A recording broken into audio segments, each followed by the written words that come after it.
বিসমিল্লাহির রহমানির রহিম। আসসালামু আলাইকুম। আমি রিনা আক্তার, ইয়ারপুর ইউনিয়নের মহিলা দলের সাধারণ সম্পাদক, আশুলিয়া থানার সাধারণ সম্পাদক। আমি আপনাদের সবার উদ্দেশ্যে একটা কথা বলতে চাই এই এলাকা যখন 17 বছর আওয়ামী লীগ ক্ষমতা ছিল, তখন কিছু বিএনপি নেতাকর্মী ছাড়া আর নেতাকর্মী খুঁজে পাওয়া যায়নি। আর এখন ঘরে ঘরে বিএনপির হাইব্রিড নেতাকর্মী জন্ম নিচ্ছে 5ই আগস্টের পরে।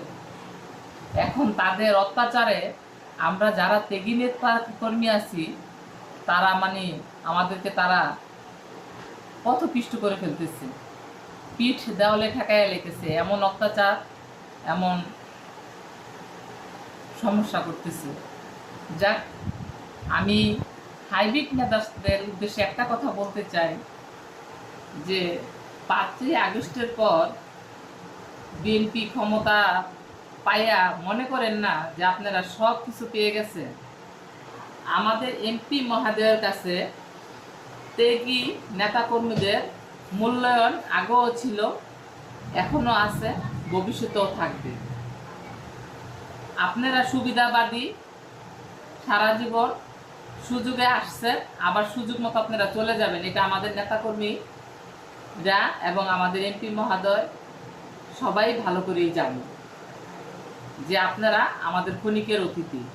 তাহলে আপনাদেরকে সাবধান করে দিচ্ছি যে ভবিষ্যতে আমাদের নিয়ে কোনো মিথ্যা বানোয়াট রটনা কোনো কিছু করবেন না। যদি করেন তাহলে ভালো হবে না। আর আমি আরেকটা কথা বলতে চাই সবার উদ্দেশ্যে।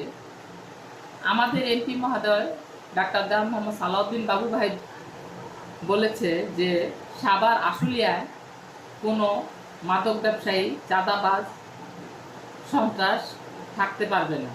আমি আমার এমপি মহোদয়ের সাথে একমত হয়ে আমি পুলিশ, সাংবাদিক এবং রাজনৈতিক নেতৃবৃন্দর সবাই সহযোগিতা কামনা করছি, যাতে আশুলিয়া সাভারের মধ্যে কোনো মাদক ব্যবসায়ী, সন্ত্রাস, চাঁদাবাজ থাকতে না পারে।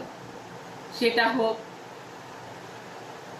আমার আত্মীয়, আপনার আত্মীয়, যার আত্মীয় হোক, আমরা সবাই চাবো যে তাদেরকে, মাদক ব্যবসায়ীদেরকে, যারা মাদক ব্যবসা করে, যারা মাদক খায়, আমি পুলিশের, আশুলিয়া থানা পুলিশের দৃষ্টি আকর্ষণ করে বলছি যে অতি তাড়াতাড়ি তাদেরকে আটক করা হোক।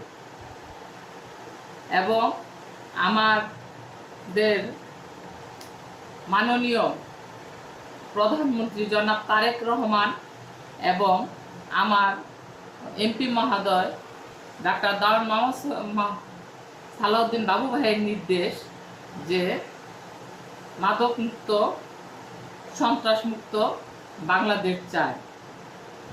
এই সন্ত্রাস মুক্ত, মাদক মুক্ত বাংলাদেশ গড়ার জন্য আমাদের যদি কঠোর হাতে এটা যদি দমন করতে হয়, আমরা তাই দমন করব।